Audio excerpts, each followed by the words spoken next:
Hello everyone, this is Argos Williams Garcia. Today I'll be showcasing a time-lapse of the texturing process and sharing how I go about texturing my weapons. Let's get started. So, how do I start my process? I begin by applying a base coat of color to the gun, laying down the foundational tones before moving on to the finer details.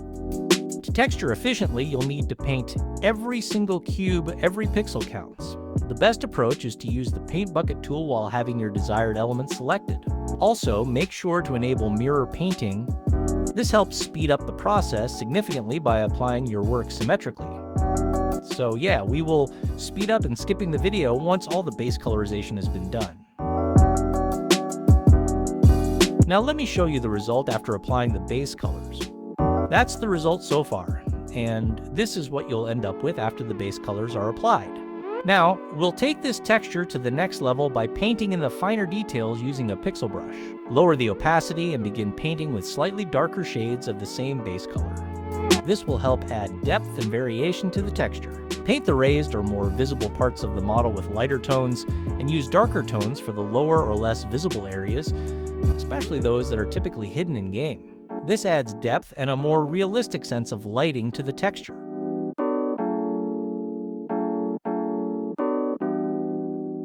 We'll start with a 16x16 UV texture resolution, then move up to 32x32, and finally to the full 64x64 resolution. The real magic happens at 64x64, where you can add much more depth and detail to the texture. This resolution allows you to define darker, pixelated areas and highlight specific, hidden parts of the model for a more refined and realistic look.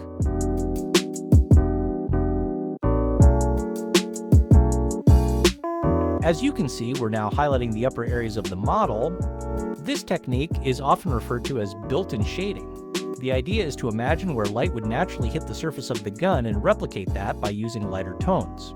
Meanwhile, the lower or less visible parts receive darker shading to simulate shadows and enhance depth.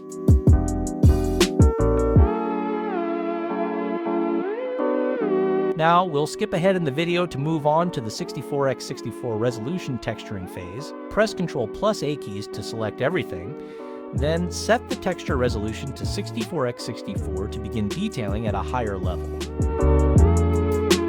Now this will be the small time-lapse fast forward on how it's done, so enjoy.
And this is how the final result turned out. If you enjoyed the video, thank you so much for watching. I'll see you in the next one. Bye-bye.